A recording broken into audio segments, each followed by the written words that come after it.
Biye tarata janvier kalo tile 17 lamɛnbaw ni filɛlibaw Mali kɔnɔ ale ni Mali kɔ kan ani sɔnjalen bɛ u fo ni u wale ɲuman dɔ i ka dɔn danti foli min na Yusu Masaramani ale dugu wɛrɛ jɛ a fana ti mɛ dugula ka dɔgɔ Yusu o ta ni i ka dɔn an b'o ta ku ɲɛsin an b'o sanga ani waati bɛɛ lajɛlen la o tɛmɛlen kɔ ɛni ne an bɛ studio ba min daw kɔnɔ ka gorobeleba in fo Segu sigi la ni waati na danti foli min na Yusu kanubaw mun bɛ o sigi ni ka anw lajɛ ni ka tila k'an lamɛn an b'u fo ka timinanja n'u ka danaya la ni Ala sɔnna ma danaya minɛ a ti jɛngɛ fiyewu min ye ka dɔn kunnafoni gafe ni y'o waati ye a bɛ sɛbɛn i ka dɔn nansarakan la e ni ne anw ka baara ye min ye ka se ka bama yɛlɛma bama ka cɛɲi na maaw ka se k'u tafa dɔn a la siratigɛ la anw fana ye ka dɔn groupe belebeleba ye a fɔ ko groupe renouveau o Yusu min ye ka dɔn an fana y'an tɛgɛ di radio caman ma i ka dɔn Mali kɔnɔ an n'olu bɛ se ka baara kɛ ɲɔgɔn fɛ cogo bɛna bonya ani karama kɔnɔna na Yusu min ye i ka dɔn ka fɔ radio ɲɛlɛnni baarakɛlaw segukaw fɛ k'u fo k'u wale ɲuman dɔn ma kɔnɛ ani baba an m'u fo an ma ɲini ka dɔn Dirisa Dambele kɔ an bɛɛ ka dɔn directeur de programme fo ka wale ɲuman dɔn a ka cɛsiri n'a ka wuli ka jɔ la Yusu min ye radio bɛnkan ye ani radio danbe i ka dɔn kɛrɛwaninkaw fɛ ni radio so fila olu sɔgɔli ma n'an b'a baarakɛla bɛɛ lajɛlen fo k'u wale ɲuman dɔn radio danbe i ka dɔn jijɛ ni jija n'a ka cɛdenw ka foli ni ta ka ɲɛsin u ma Yusu radio yɛrɛ ko si samara la ka baarakɛla bɛɛ lajɛlen fo ni k'u wale ɲuman dɔn bɛnkɛ jɛngɛnɛ ka foli ni ta ka ɲɛsin a ma min ye ka dɔn radio faso kanu ye Welesebugu la ka baarakɛlaw fo k'u wale ɲuman dɔn jama nafa Welesebugu la ka baarakɛlaw bɛɛ lajɛlen fo k'u wale ɲuman dɔn Yusu min ye ka dɔn Danaya FM a bɛ ka dɔn Keɲeba ko fɔ Bujalo k'a fo ni ka a wale ɲuman dɔn kibaruya yɛrɛ sɔrɔla min ye ka dɔn mankanɛ jugu dɔw k'olu kɔni y'a tasuma bila a kan mobili la nka an bɛ Ala deli ko bɛ kiiri tigilamaw ka bolo kan u ka fɛɛrɛ sigi sen kan joona joona tigɛ bɛ se ka da nin tigilamaw kan cogo min na ni ka n'u ja i ka dɔn kiiri tigilamaw ɲɛkɔrɔ Bujalo k'a fo ni ka wale ɲuman dɔn ka hali bi a ka dɔ fara ka cɛsiri n'a ka jijali baaraw kan kunnafoni dili ɲuman o baaraw sabatili la ka Keɲeba radio Danaya a baarakɛla bɛɛ lajɛlen fo ni k'u wale ɲuman dɔn Yusu radio i ka dɔn k'a fɔ Mamelon an bɛ a baarakɛlaw fo k'u wale ɲuman dɔn Mamelon Kebila Mamelon Tamani Mamelon Sigaso Kulukɔrɔ ka baarakɛlaw bɛɛ lajɛlen fo k'u wale ɲuman dɔn ɲɛmaaba bɛ Tisa FM kɔnɔ ni waati na Bekayi Kɔnɛ ka foli lase a ma a n'a ka baarakɛla bɛɛ lajɛlen Amara Sirabe an bɛ Amara fo ni ka a wale ɲuman dɔn Yusu n'an bɔra yen tuma min na jɔn ka FM yɛlɛmani ka baarakɛlaw fo ni k'u wale ɲuman dɔn Atalika Dumu Sigasokaw fɛ yen ka foli ni ta ka ɲɛsin ma radio wan to min a ka baarakɛla bɛɛ lajɛlen fo Aba FM Yuwaru an bɛ Mohamed I Mayiga n'a ka cɛdenw bɛɛ lajɛlen fo ni k'u wale ɲuman dɔn min ye Nanigo FM ka baarakɛla bɛɛ lajɛlen fo ni k'u wale ɲuman dɔn Mamadu Dumuya n'a ka cɛdenw i ka dɔn Selenge nin waati in na Naro FM Pasteur n'a furumuso an b'u fo ni k'u wale ɲuman dɔn an ma ɲinina i ka dɔn Arjila FM kɔ min ye Kulɔkɔ filacɛkaw fɛ yen an bɛ Mamutu fo ka wale ɲuman dɔn ka Male n'an bɔra yen Nema FM Kasɔrɔ ka Kasɔrɔ k'a bɛɛ lajɛlen fo ni k'u wale ɲuman dɔn i ka dɔn danti foli min na Yusu radio dɔnba Kara ka Karangaw fo Zumana i ka dɔn Keita n'a bara ɲɔgɔn k'u fo k'u wale ɲuman dɔn Karatobiri ka ninnu bɛɛ lajɛlen fo danti foli min na Yusu radio gɛɲɛ ka a bɛ Fana ko fɔ MC n'a bara ɲɔgɔn k'u fo k'u wale ɲuman dɔn ka Fana ka bɛɛ lajɛlen fo ka timinanja n'u ka cɛsiri la danaya min taara ka anw sɛgɛrɛ Yusu an b'u fo o la min ye ka dɔn radio Royal Miseni ka baarakɛla bɛɛ lajɛlen fo ni k'u wale ɲuman dɔn radio Waati ni Ɲɛna Ganadugu Ibrahima Jalo n'a ka cɛdenw k'u fo k'u wale ɲuman dɔn i ka dɔn danti foli min na Yusu n'an y'a olu fo tuma min na an bɛ foli ni ta ka ɲɛsin k'a dɔn ka fɔ Kati Falajɛ k'a bɛɛ lajɛlen ma nin waati na olu bi ka lamɛn an b'u fo ka timinanja n'u ka wuli ka jɔ la sanga ani waatiw bɛɛ lajɛlen la i ka dɔn danti foli min na radio Islamique Yusu Jaabi an b'a fo ka wale ɲuman dɔn Bɛlɛdugukaw fɛ yen nin waati in na ka foli ni ta ka ɲɛsin i ka dɔn bɛɛ sago lamɛnbaw ma Kucala an ka musokɔrɔba ɲuman bɛ yen Jawara Bintu k'a fɔ ni ka a wale ɲuman dɔn a n'a denw n'a mɔden bɛɛ lajɛlen an b'u fo ka timinanja n'u ka wuli ka jɔ la min ye Tiɲɛdugu lamɛnbaw Jura Amadu Daɲɔ k'a fo ka wale ɲuman dɔn a ka cɛsiri n'a ka wuli ka jɔ la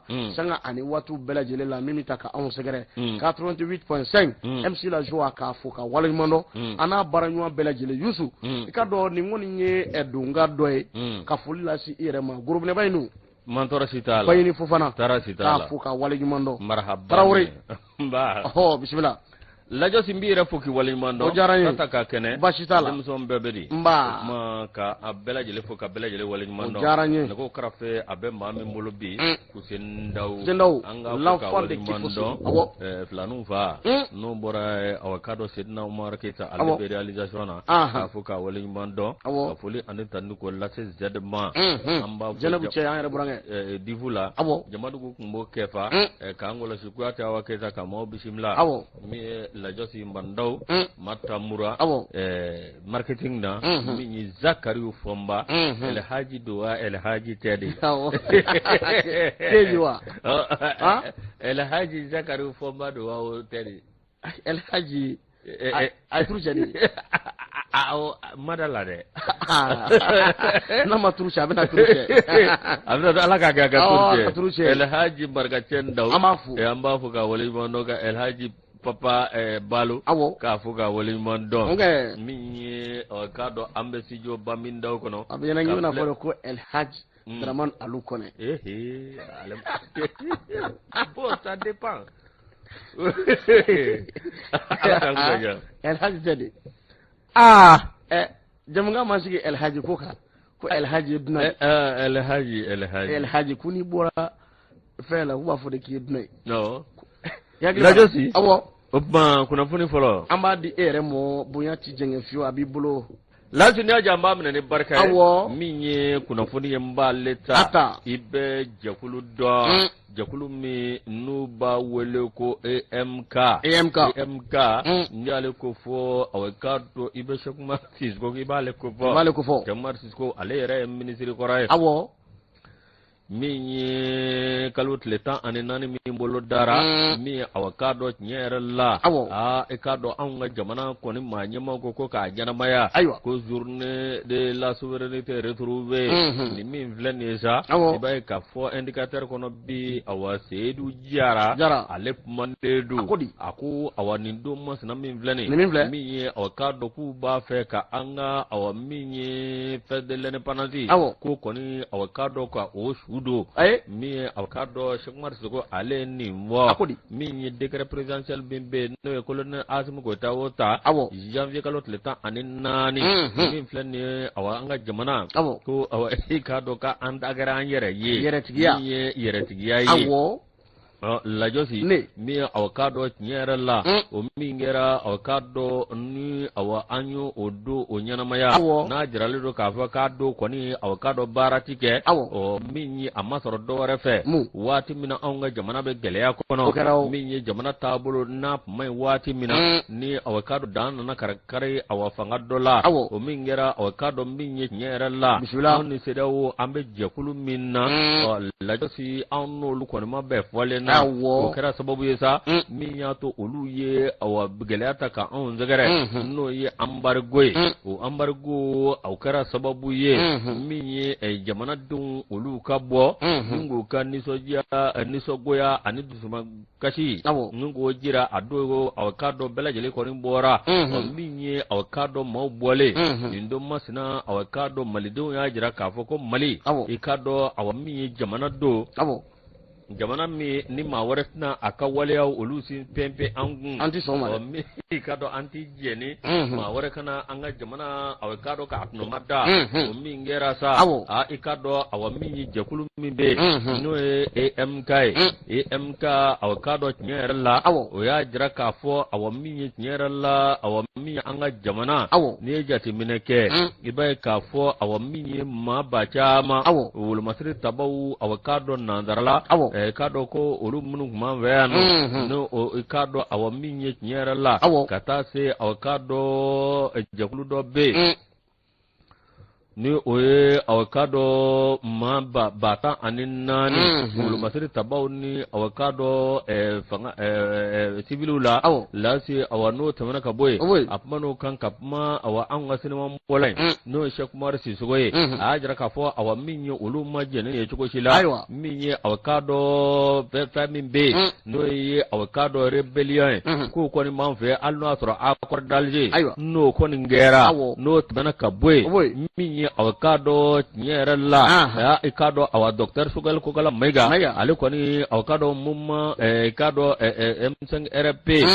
ni awakado anga awa premier ministre do samba flan mugan kele ale ko ni ko ale allaje minye awakado kapma do fo mammi nama benjo shila mi mu ko awakado ko ne na ke gale premier ministre awakado kata ande ba jama tudo okata awakado mi woni na ninga ta boy mi awakado morbo keta ikado nyera la usman bafana ko ya ke awacin marzigo yo mavo no tamana ka boy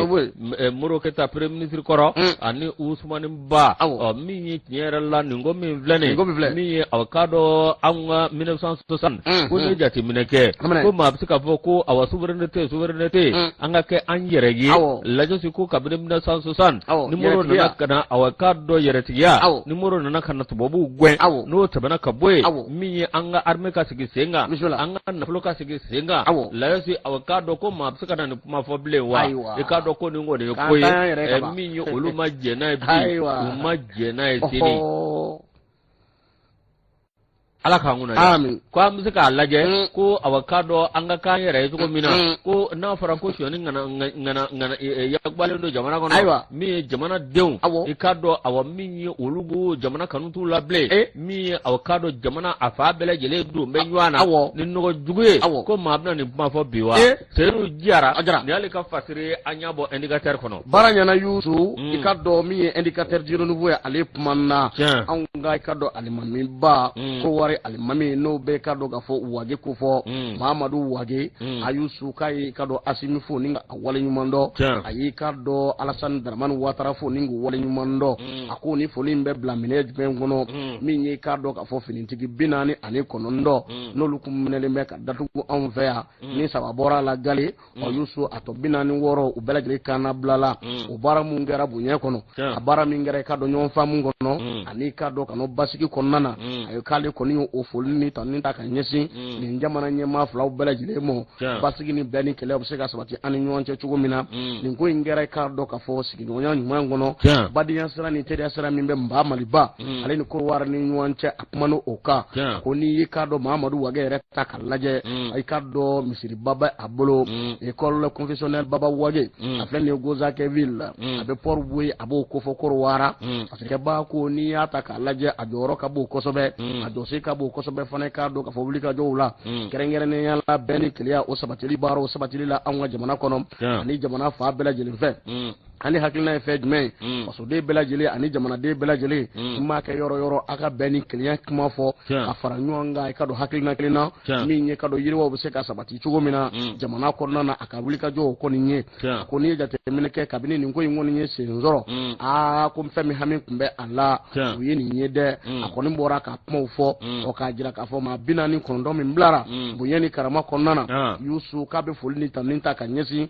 jamana nyema fla bela yele makoro war jamana nyema ani asim goita no be Alassane Dramane Ouattara fana ko fo ko ku fo ku wala nyumando wi bara minge ko ni ne fora ikado dine resraka ayeni bela yele ninga amana ninga fo bela yele fana ye buyeni karama konnana yusu ni nyanda mi koroy ni nyanta bulu koroy o bara mu fana kera yusu chere mu no lukume gbrende kono no lukume na ka do kaso konnana ma binani kono ndo o yusu ko akoni mba min ufe ale kono be do dumba ke uye minye kado ni ngake bunyeni karama konnana a minye kado ni bara mu ngera nu ya famu tugo nyumana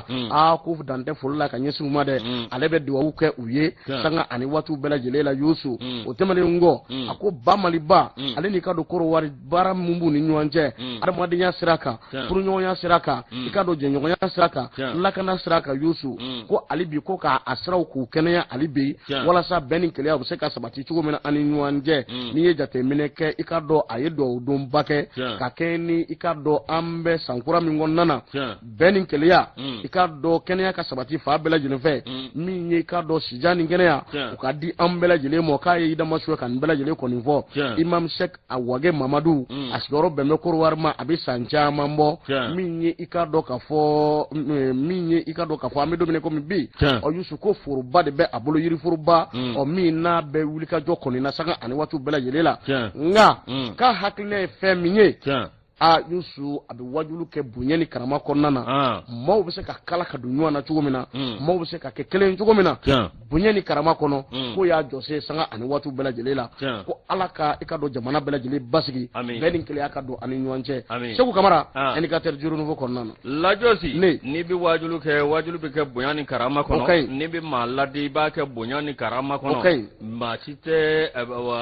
mati manvinti ga dore manvinga wallahi mauti kele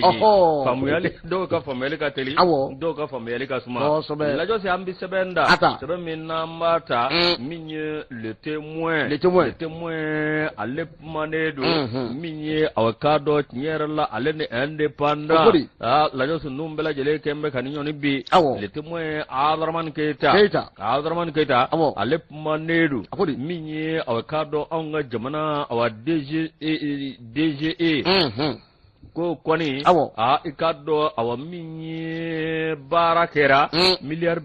kemeshegi ani miliard bina ni saba miye awakado nyere la la josi awakado femi be la josi ni wulika jo miye awakado awulika jo belejele ejati mineke abiti jo miliard keme konondo ani miliard bi konondo ni woro barayana la josi femi be anga jamana kono bi la josi awakado ni yoro nunte ay bay ka fo anga jamana gele acha mambe la josi anga jamana abigele mingono ga alande awakado ni manyemo ulu ka wuli ka jo lasi abenata awa anye gele abaye gele mimbe no covid-19 ye covid-19 no temena kaboy minye awakado sede awe aleni yemwa ulu ye gerende minda ka anzagare minye mois de janvier awakado no janvier kaloy ani juillet kalo awasamba flade muga ande fla la josi minye awakado okera gele abaye ngambi nyeni hakda jori torledo lasi awakado gele amana tugo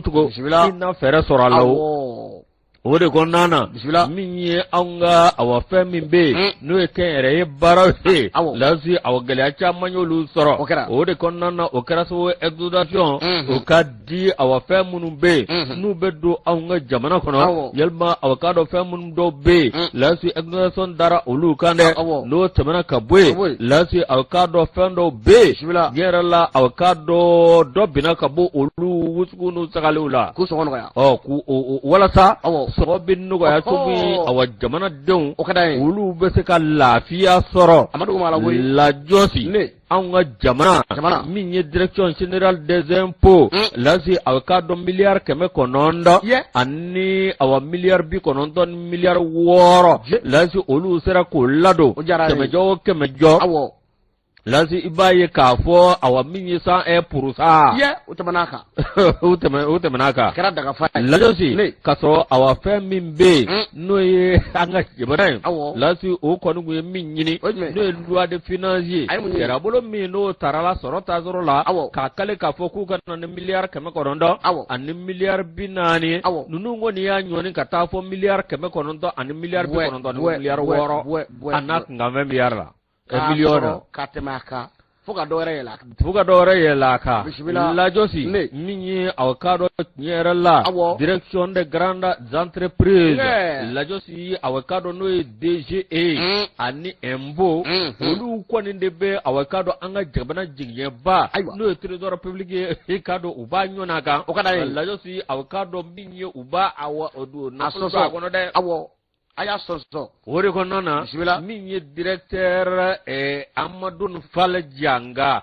la josi olu nana kana fere soro ikado fere tike abedata gele be la singa ikado afu akli ka jagabo fotana kana bara kono o akli jagabo konona sa la si milliard o ikado biche kemeshigi ani milliard binani ani saba ana kungamve million chama mbade la si ikado unana kono anga jamana jigiya kono kasoro mingu nyina ufe ukunye milliard kemeshegi ani milliard mba ani keleni million kemenani ani million bisawai lajosi ni masoro dore fe minye avocado directeur Amadou Fall janga lasi amasoro dore fe dalika wulika jo anaka tibinandia lasi avocado kalo kele no avocado kalo labanyi no desamure ku sera ka miliyar kɛmɛ ani miliyar 51 ko jogo an ka jigiɲɛba kɔnɔ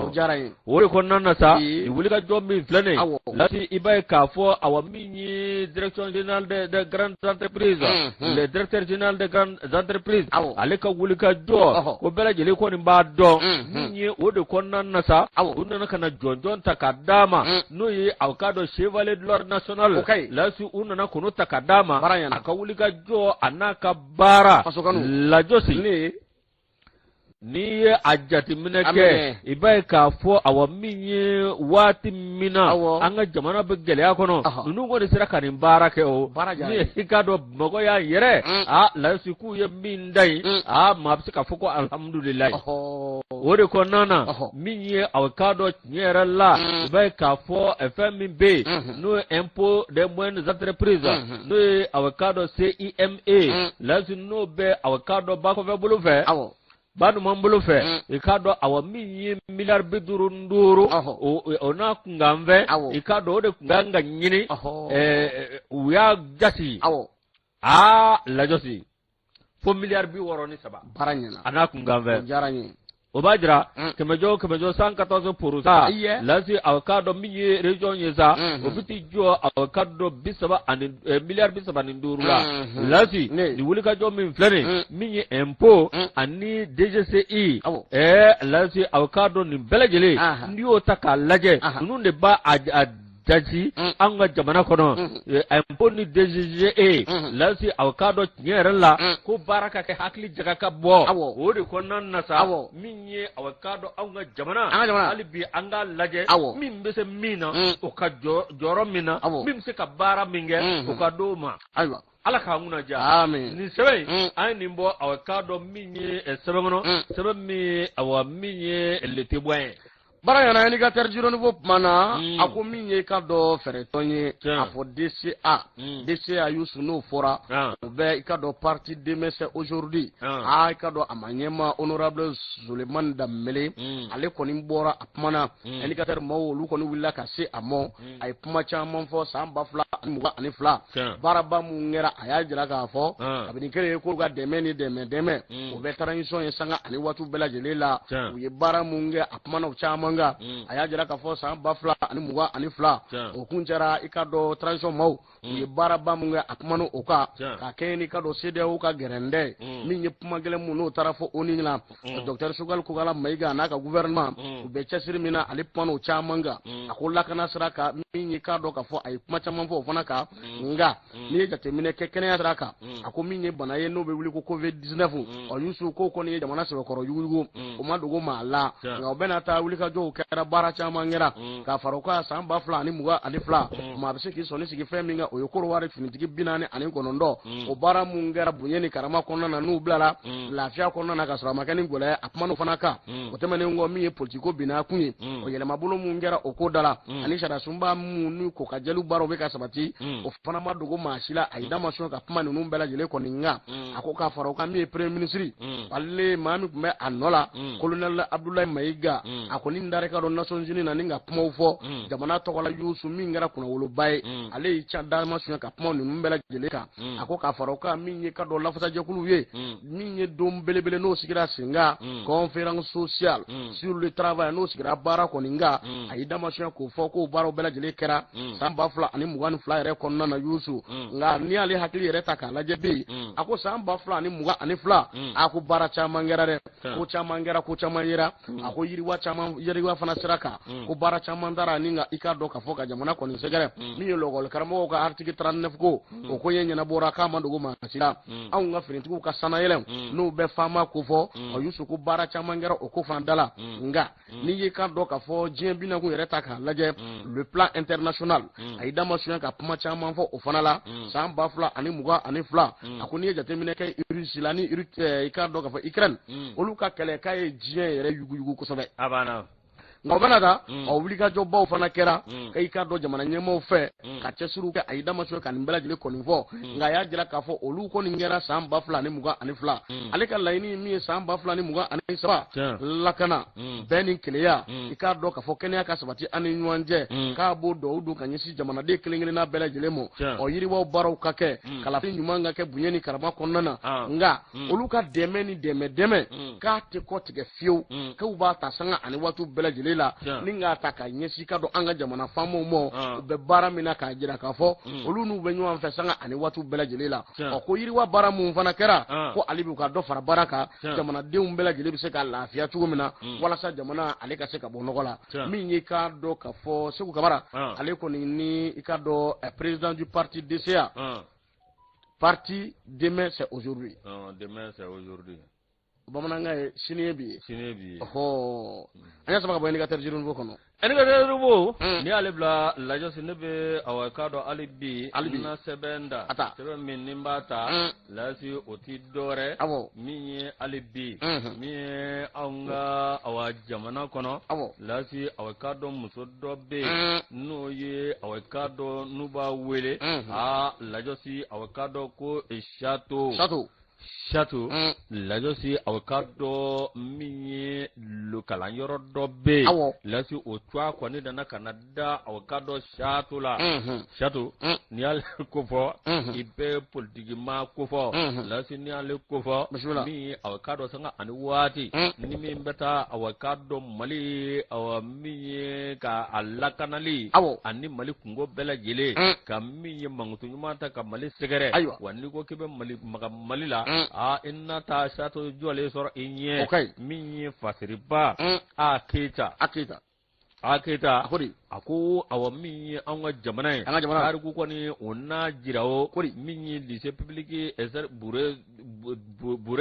ko to ko nana Canada awkado ni muso baina noye Aishata Alasan Sise lasi awkado minye okolzoi ko ni ake awkado laki LAAC la josi minye LAAC B lasi awkado nyere la ade ko ni awani muso imagine ka foko ni to ka dala de minye dugumogo de jati mineke minye awkado nyere la be ka for gawore jongono la josi akachi chesiri anna hawlika jo lazi anna ka sigida kanu ani jamana kanu ko de yato uyato ko dala ko te kwa ere ko ni mani ndo nyini lazi akonda ina ma do ere ko ngumbe oluta ndafe ka ni me ko bela jilela lazi awkado fasirba ka bola ko ma do yefuma fo mamunu be no lu meni ngo nyema oluta fe to ngada alshatola ngale ko ndina uto fore na nunu ngoni ngumbe ka dande mo wale dikke ni yesato amanyiri mi ma do debe awakado no sigida ma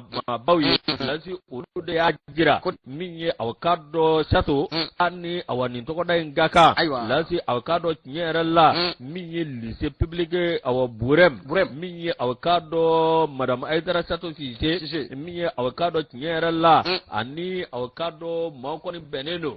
mi ado masina ka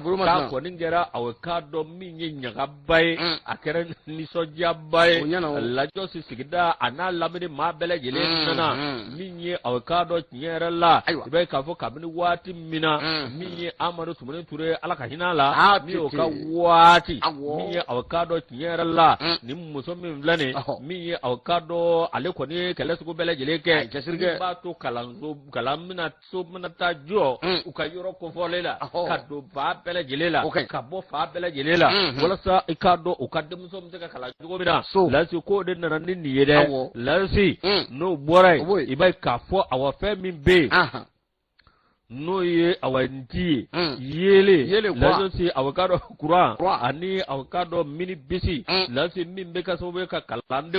oluta awakado ninkata nu ye lansi awakado minye akoni aiwulika joke o pele jele o lasro lasi wala sa awkado akasigida ka demsonum sega kalanga chugo mina demsonum nga nyeta bi sabati chugo mina oni demso makala iko na fogo sigida bi bolo iko na fogo nyeta be o kele ayo ke lasi awkado minye mamunu be no ye awkado sigida mawye kerengeren ala no ye awataboy ani wani olu ko ne na kana mbamuru dama mbamuru miye tamafiye awakado noye kesri bamuru kesri bamuru odo abruge odo ko dama lasi awakado ka to do dargula ko biddi awakado magale ne ma munu ye kesri dala lajosi min ye awakado sanga ani wati ale ko ni awakado nyere la min ye awakado nim muzogobole sanga ani wati lakana bisabati chugomi yirwa na chugomi ko de a hakildan tayre lajosi min ye nyere la sato ayre aka mau abalma ni sinju ni sigida mau ko lu ko ngoku tetta tanun to jirla olu ko ne tanun taka segere akara ko mi yereta citoyen d'honneur o kera de sigida gari citoyen model enge commune ena citoyen model manifin ni bara nyuma ngega sigida la akana jina ko mawnye ti la koy abana ikoro ka fana soro muro sanogo atete moka enge ay do farce siriga ba anuke koni ni ngoni ka do bara de blale kuruka abana bakene ka kanyesha amu desane yusu en ka terjiro nouveau pmana ako ngunu ka bi sena ikado RPM me faransi secrétaire général boraninga ko bela jilela jeya ako ikado kuna foni ndo be mi unte kalaka na be kado bololo sanve ko mi nyi kado ma do bora tongo nana ale koninya jira ka fo kale ni akatonde bela jile bora jaja akele ni be de bora o nga to ko ni mbe olubi ka bara ko ni ngetonye faransi ko nana ko ni kuma min be sinani watina ona kunye ikado ka mangutu chenta ninga toko ni segere okulu na boni nga nyefoli cha mange RPM kono be faransika ikado ka fo afrika dala de ma kele ni da gushika bo mobtika ufana fe o mami fana da gushika bo na boto ko ni ajira ka fo ko bela jele ko ni wasa ka soro sebe madi sebe mi na ba jira ka fo karsani karsa bora o ku ko ni mbora ta ninga sheka mangutu che o ningo ta ninga toko ni segere o de kamo secrétaire général section RPM Franzi ali ko ni bora ninga ko ni ngoni bela jele ninga agalontigiya ka kunti dowre de ko ni kunye kana ni basibal numbe wole ko porobakan fasri ba ko politique mangoni awo fasri ba ko ako minye ni wale mi na talembe ninga kado tongo ni segere be ma do be olu de be ni ko na yusu kabini ka do ka fo musa temine ali ko ni ajira ka fo kale bora tongo nana sigida duruna o section gonnana o kale fana boto ajira ka fo kani ma bade bora sebe ma jira maula mi ma jira ka fo karsani karsa de farlanga o ninga kene ko ni mine o kuma ko ni vora o abora ninga o kuma bela jele ko ni ndake ma ko ni kono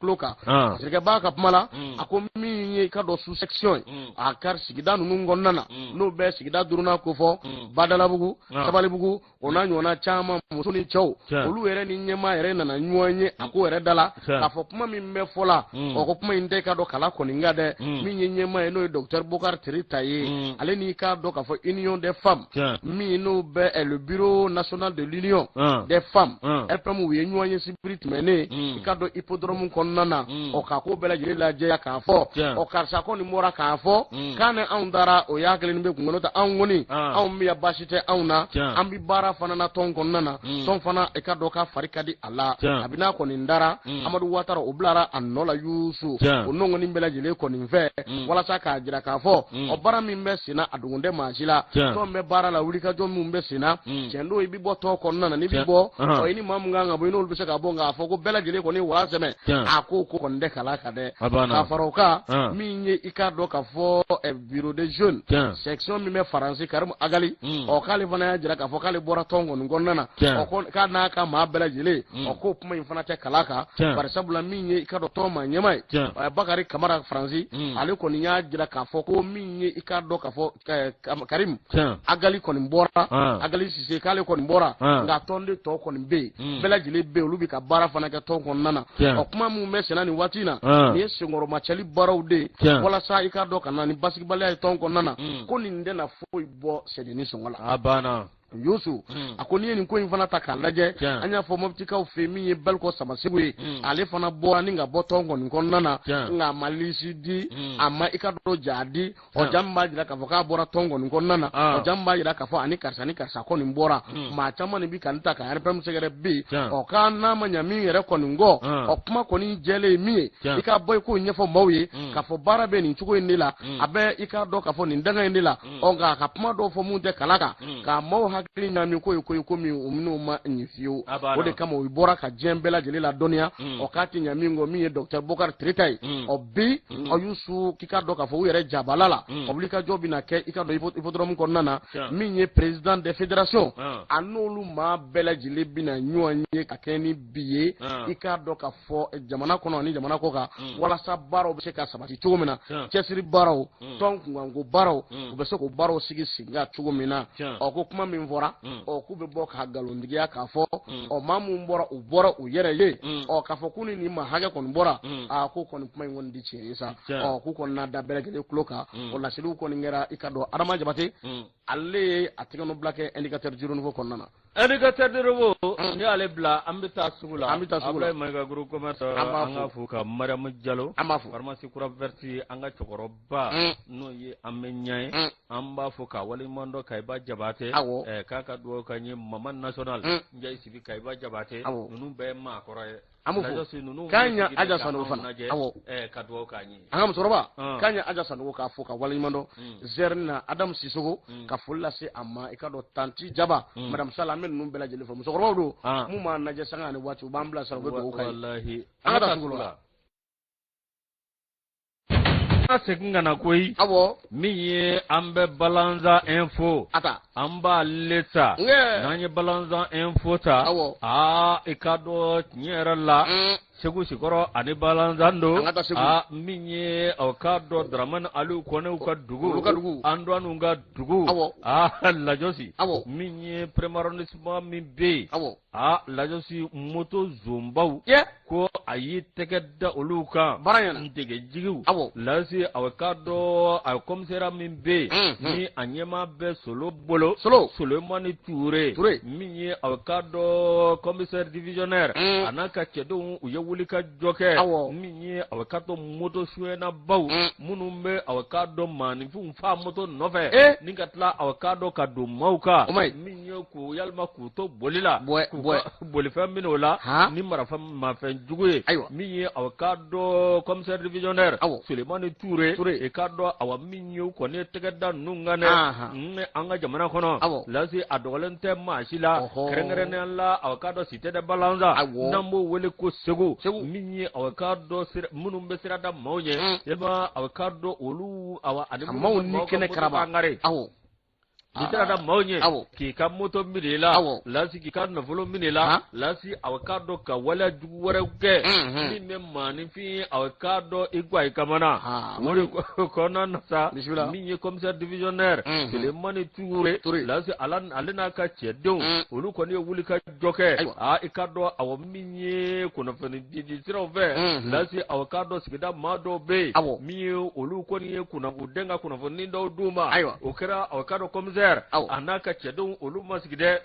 wulila min ye aw ka dɔn u seko n'u dɔnko min ye bɛɛ lajɛlen kɔni bɛ Sulemani Ture dɔn a hakili juguru canen don lasi aw ka dɔn min ye tiɲɛ yɛrɛ la a y'a ka cɛdenw min ye u nana ka na fɛɛrɛw tigɛli sa ka sɛgɛsɛgɛli kɛ i ka dɔn tiɲɛ yɛrɛ la min ye aw ka dɔn 20 heures waati n'o ye aw ka dɔn su a daminɛ lase aw ka dɔn ni maa kofɔlen Segu Pelengana min ye aw ka dɔn maa 4 lase aw ka dɔn aw min ye u y'u tɛgɛ da o kan ninnu bɛ sonyali kɛ yɔrɔ jumɛn min ye Segu Ɲɔnɔ Marakala i ka dɔn u bɛ taa ni ka segin de kɛ min ye ka sira tigɛ maaw la ni k'u ka bolifɛnw minɛ ni k'u ka nafolomafɛnw minɛ wa u bɛ taa n'a ye dugu jumɛn na dɛ u bɛ taa n'a ye Joro joro seganu bolo sare haba ka soni ke sogodi ninga ta na ya anga joro abana da su jayre ubuta na joro minye awkado tinyera la nu tara na lasi ikado ubuta moto yi ubuta fere tigala nima gobele wati mina uyeteke da uka minye awkado murujugu kumbu bolo ani awkado minye tinyera la mefa bimbe no sizai mfa anyi silamaro me fa ondige lasi ani marfa jugu lasi awkado okumbu bolo ani awkado clear uru nunu lasi ikado ochamandi moto clear ochamamba de mubulu amene na sawo lajosi ne uyu mina wati mina sarakata awkado moto woro soro bolo minye jakarta ani awkado moto katakatani ukele nuyezu kalifele yende sani mama bisika katakatani koni shwe lajosi ni zonjagulu binu vele lajosi awkado minye ku kunchogolo de na uchogole mi awkado tinyera la minye awkado Sulemani Ture comme ça divisionnaire onaka chedo ikado awkado lugawuli gajo okarasu ikado aw minye kanunu mboka bwe lajosi ku mine minye awkado préparation ba comme ça Sulemani Ture ale koni awasigida mawfo ikado awaminye nyere la collaboration abu wele uku tega de nyama wala so tega tegu lakana tukomi wala so malibse ka lakana tukomi ni amel lakana tigila maw sigida mawdo de amen ne fo sagani wati ta soro sigida mo do sigilembe jeune groupe do be sigida kono be ba fo ko nunu ma ntoro ne mo sita dénoncer abana c'est grave lati albi aye sigida mawele albi uku tega di nyama mimba to nzonjuguba munumbe ntigejuguba munumbe ubse ku tega da okanjugo mina opma awkaro nimma ko vole munumvlane ni Allah sonama lasi akado jambe kot letan woro lajosi minye awkado nyerla ubita unyevolike minye tribunal mawi critique la maw nyakoro pay critique la maw nyakoro kay ni akafu ambe kado Sulemani Ture fo ambafo premier arrondissement na ikado Segu yusu indépendant ale jaga fane baladan info ani samaka bo ale kono indépendant mana anata kulukoro nantara kulukoro minye kado Fugadugu ayusu ko do fure ko ngira akandigele ani uya kerbo ka jeli fana mine abana yusu ni tekibara dumaye parce que ba ko nin ko imbela jeli kara juma do shu ikado alamsa su ka duguje jumala kalo klita ani saba janvier kalo ingoi samba fulani muga ani saba sedu mariko yusu ka fure ko nyira akandigele na fo baga bikati ke tugomina minya akeri ana jeli ikado yusu ko lu ko ni minena ninga kene mineno oye parce que ba ko ka yira sira minve o de kulukoro sira e kerengerenya afuga dugu yusu ani kulukoro manja ako minye kado ka fo ima faire ani o izini fana manja ko to be parce que ba ka mala ako kibara ko ni nzoro la bara sabula minye ne ga kanya muga ani saba sedu mariko ale kunga ta baraka yoro la izini dola kulukoro yusu onga uya wele chugo fasu bela jelela o ma akibara do akanga na mami noro bla o ma usigi me ka kono uya wele ne ga sala la ka wele flela ka wele burula o yusu amasise ka soro chugo sila o de kama wele bla asomo mo o ninga kibara yini ngal ke olula bara sabula kenya be bana be o yusu o de kama we soma wele minge o soma ko ni ajira ka fako seru bo aso amena goy o ka bi ta baraka yoro ko ni na ka no ko ni ngara baraka yoro maw olu gere joro li damine de nga ya no je olu ma wara nyini ka bla anola o ninga soro ka ko ni ko lu teme ikaro maw ka boloka o fero usigira singa ninga tibara bela jeli ka fa bela jeli gusi ka laje amaka yoro mina yusu o de kama mi nye kado juma so wadani fe ka fure de yira ayusu muruno bala akantigele na fo baga bi carte ke chomina yende sani akeri o boledo jeli fana minena mamu ye ni bara inge ninga soroka kenewene kunga ngosira ninga brigade de la gendarmerie mawwele onno ngoni fe oluna na kana sekeseke buluda nga lutima sulate ngwe uye dokotoro wele no sekeseke kelaye onna na kana fe bela jele laje ka asebenja ka foko sirute ni lableta afatura ateli ningira o sekeseke ko ndayele na mamu ye ni wale chejugu bawke ayusu ko kiri kila mo koni ani ka dof jamana famo oluko ni mbeka fa bela jele ku sino esawo min daga dula ukanu yera yira koi ni daruka ayusu ko boneka shanu ka bunya la koi obe ni nyale ka fasiriye ni ndeki bara dumay afoli yere man wallahi ala ka hina ba ma no yere daka kadge ka jelimine ka bien bokatme walma ka ker bokatme ni jeblay ayusu ni nde ikado bara dumay Turat manze na si ami sebenda sebe min namba ta awakado oti dore nouvelle horizon minye kurutu mujia bate na si apmanedo ako minye dongarangare mimbe nambo wole awakado journée nationale la souveraineté retrouvée ministre Umaru Jara ale koni hikado ay wulika joge ngata bankasa ni dongarangare awakado minye kata ado minye anyana je kata nyana maya awakado kata nyana maya minye ka awa minye benyonya ani awakado gele munumbe kata obela jele kono lase awakado minye tinyera la bay ka fo mamunumbe nolu boru usigidala nambo wule ko refugee yalma déplacer lase awakado Umaru Jara kata inyeda olu bela jele ka minye banyangara bankasa mi awakado no be mopti a région fait lasi awakado ministry Umaru Jara ay wuli ga jom minge lasi awakado minye tinyera la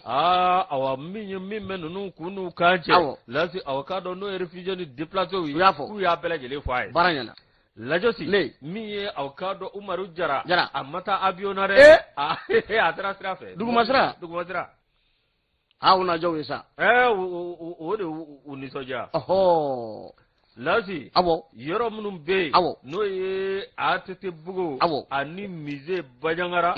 lasi no tabana kabwe mi awkado yoro ko vale no ma bafla ne kama woro ni muka ani kele las dayasi olude be no tabana kabwe mi ye no ye personne déplacée interne PDI lasi no tabana kabwe mi ye awkado ma ban nani ani agamven du kemenani ge ani bisa ban wolomvla mi awkado olu koni fana siglembe lasi awkado tinyera la ayajira ka fo mi jakulu munumbe service technique ye ande me baw ikado tinyera la olu bara minge ayu foku wale mando lajosi minyo Umaru ye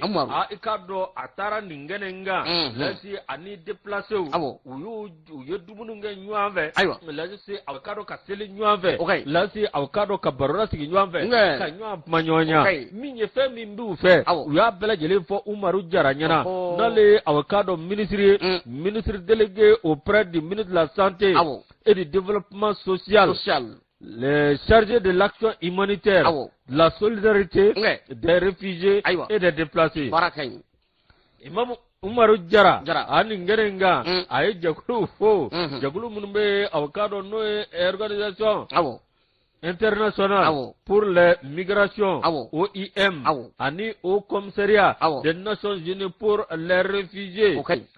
ACIR lasi awakado ko luye bara sugu bela jeleke wala sa away Europe se ka din numa ka Europe langa duma wala sa ubse ku daga Europe la sugu mina lasi miye awakado bangasa mamunu be ikado nyera la olu koni awakado gelasero lumba olu koni awakado olu bora usigi yoro la lasi adi jala sagu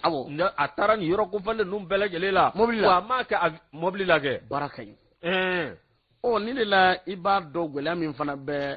sigida mawkay de jara sigida mawo atali mi ngala mobli lay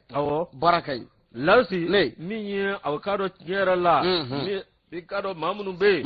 service technique lasi olumunu be baraka ni yoro ko valena onni awakado sigida nyama nyama ani sonja be awakado mamunu be no déplacer no refugee olu ka bɛɲɔgɔnma k'o kɛra sababu ye lasi aw k'a dɔn tiɲɛ yɛrɛ la ko caman bɛ u ka tɛmɛ ninnu kan min ye an ka minisiri n'o ye aw k'a dɔn Umaru Jara ye i k'a dɔn minisiri délégué lasi a kɔni ni a ka nin taali min kɛra k'a jara aw k'a dɔn Banyangarakaw ye a jara Bankasikaw ye a jara Jalasagukaw ye k'a sababu kɛ mun ye lasi aw k'a dɔn minisiri k'i sen ta ka taa olu fɛ ni aw k'a dɔn maa dɔw ko k'a ka taa si Mopti lasi a ko k'a bɛ si ninnu fɛ a baara ka ɲi a sira dugu ninnu na lasi k'u ka gɛlɛya dɔn lasi a ni fɛn minnu b'u kan k'o bɛɛ lajɛlen dɔn lasi o n'a kɛ somɔgɔ sama ye ni ka ɲɛsin a ka kan ka ɲɛsin yɔrɔ min ma jamana fana ka ci kan jamana ɲɛmɔgɔw fɛ a taar'o da a y'o da u tulo kan baara ka ɲi o tuma min ye tiɲɛ yɛrɛ la i k'a dɔn tiɲɛ yɛrɛ la maa kofɔlen min filɛ nin ani aw k'a dɔn réfugié minnu filɛ nin lasi k'a kɛra bɛn ni kelenya ani aw k'a dɔn jigisigi dɔrɔn de ayi ɲana ala k'an kunna ja amin min ye Korotumu Jabate n'ale ka fasire an y'a bɔ Nouvelle Horizon indicateur du renouveau an ka taa Sarakɔrɔ Megetan yen sigibaw olu kɔni kangalen don bi i ka dɔn maa dɔ kama n'o bɛ Mahamadu Daw kofɔ min ye i ka dɔn station dɔ bɛna jɔ nin yɔrɔ in na station d'essence n'o ye Mahamadu Daw ka station ye Yusu min ye sigidalamaw ye olu ko olu sigimɛ yɔrɔ min na Yusu ko ni station kɔni jɔra ye k'a bi kɛ baara cɛjuguba ye olu bolo bari sabula min ye k'a dɔn k'a fɔ énergie olu ni o yɔrɔ man ja kɛrɛnkɛrɛnnenya la i k'a dɔn a cakɛba a bolofaraba min bɛ yen n'o bɛ kuran kɔni cari fa bɛɛ lajɛlen fɛ ko n'o yɔrɔ man ja ni taji feere yɔrɔ nana jɔ o yɔrɔ kelen na k'a ka sarantan tɛ dɛ o de kama olu kɔni kɛra jɛkuluba ye collectif des résidents du lotissement S2 de Sirakɔrɔ Megetan olu kɔni filɛ nin centrale min filɛ nin ye énergie tɔgɔ la Yusu bɔra ni u ka dusumakasa kɔni jira o kabini u y'a mɛn k'a fɔ Mahamadu Daw k'ale bɛ fɛ ka na station jɔ nin yɔrɔ in na o wulila k'a s'a ma karisa an kɔni bɛ min f'i ye i ka dɔn an tɛ juguyala fiyewu nka station jɔli anw tora nin cogo in na ka faratimako don a lajɛ cogo la cogo min bɛ kɛ sababu ye i k'a dɔn k'a fɔ i bɛ se k'i yɛrɛ bila sariya kɔnɔ cogo min na bari sabula ko jamana kɔnɔ n'i bɛna station jɔ ani maaw ka i ka dɔn so ko mètre 25 ko sariya o de fɔ min i ka dɔn n'a tigɛ n'obila kɛra kabini san 1990 waati Yusu olu kɔni wulila ka da bɛɛ lajɛlen gosi wulila ka se Kalabankoro mairie la direction nationale de l'assainissement et du contrôle des pollutions et des nuisances de la direction nationale de l'urbanisme et de l'habitat de la direction régionale de l'assainissement et du contrôle des pollutions et des nuisances de Kulukoro k'u wulila ka se ninnu bɛɛ lajɛlen ma Yusu ka kibaruya kɔni da u tulo kan k'a jira k'a fɔ nin wale min bɛ ka ta k'an ka sigida sɛgɛrɛ ko faratima ko ba don bari sabula ko i ka dɔn centrale min bɛ yen ko kuma dɔw la k'olu bɛ tasuma yɛrɛ yeli bɔtɔ ye n'a nana fɔ ko station bɛna jɔ o yɔrɔ in na ka faratima ko ba don k'u bɛ min ɲini a fɛ a ka yɔrɔ wɛrɛ ɲini a ka taa ka taji feere yɔrɔ dilan yɔrɔ min jɔ o yɔrɔ la ko n'o tɛ SDM Yusu ko n'a jɔra nin cogo in na Sirakɔrɔ Megetan na k'a kasara tan kɔni tɛ o kɔni y'a da jamana ɲɛmaaw tulo kan k'u tɛ sɛgɛn u bɛ wele fili fana an ka jamana faamaw ye